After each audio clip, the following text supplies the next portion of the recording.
और एएनएम का कुछ का रिलीज किया गया है या किया जाने के प्रोसेस में है। हम लोग प्रयास में है कि 10 तारीख तक सभी के सैलरी जून महीने तक का सबको चला जाए, सभी। हम लोग इसके लिए प्रयासरत है। आप लोग पहले से जान रहे हैं, एनएचएम में पहले भी काम किया है, अलॉटमेंट का इश्यू होता है, तो जून महीने तक में तो कोई इश्यू नहीं है, सबका मिल जाएगा। जुलाई महीने में ईडी सर का एक लेटर गया हुआ है कि on the basis of FRS attendance ही वो रिलीज हो, ठीक है। तो उसमें फिर आगे हम लोग बाद में बात करेंगे।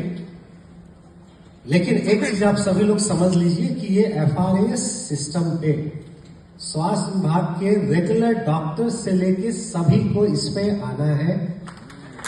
ये आप समझ लीजिए और हम आपको आश्वस्त करते हैं। देखिए, हम समझ रहे हैं, हमारे पास बहुत तरह के पिटीशंस आए, घटना, धरना, प्रदर्शन, हाजिरी नहीं बनाने का, लेकिन 1-2 जिला को छोड़ के आप समझ लीजिए कि एफआरएस में रजिस्ट्रेशन हमारा 97% हो चुका है।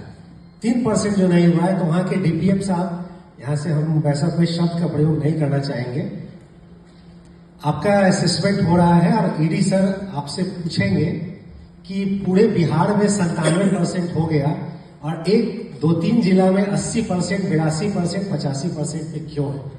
इसका जवाब संबंधित डीपीएम साहब देंगे उस समय।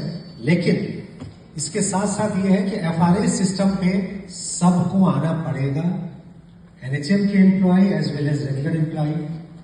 अभी रेजिस्टेंस है, सैलरी नहीं दी गई है, तो हम लोग भी जानते हैं, चाहते हैं कि भाई सैलरी नहीं मिल रही है, पहला काम हम लोग को सैलरी देना है, हम लोग सैलरी दें। जो काम कर रहे हैं उसी की उपस्थिति बननी है। कोई ऐसा नहीं है कि आउट ऑफ द वे कहा जा रहा है कि आप ओवर टाइम ड्यूटी कीजिए।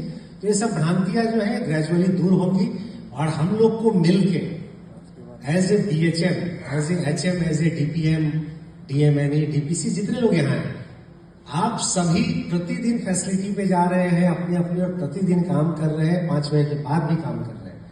तो जो लोग नहीं काम कर रहे हैं तो उनको भी इस नेट में आगे आना पड़ेगा। तो ये क्लियर कीजिएगा। ज्यादा जितना डिले करेंगे आगे फिर सैलरी देने में परेशानी आएगी। जुलाई महीने में तो 5-7-8 दिन का ही बात आएगा कि भाई जुलाई में 25 से हम लोग लागू किए, चिट्ठी निकाले, तो 6-7 दिन। अगस्त में फिर यही परंपरा अगर बनाएंगे तो अगस्त में आगे दिक्कत होगी। तो हम लोग इस पे डिटेल आगे आपको इंस्ट्रक्शन भेजेंगे। लेकिन आपको आश्वस्त करते हैं सभी को कि यही व्यवस्था रेगुलर्स के लिए भी चालू होने जा रही है। वह एक प्रक्रिया है और उस प्रक्रिया में माननीय मंत्री जी, एसीएस सर, सब लोग क्लियर है, वो करना है।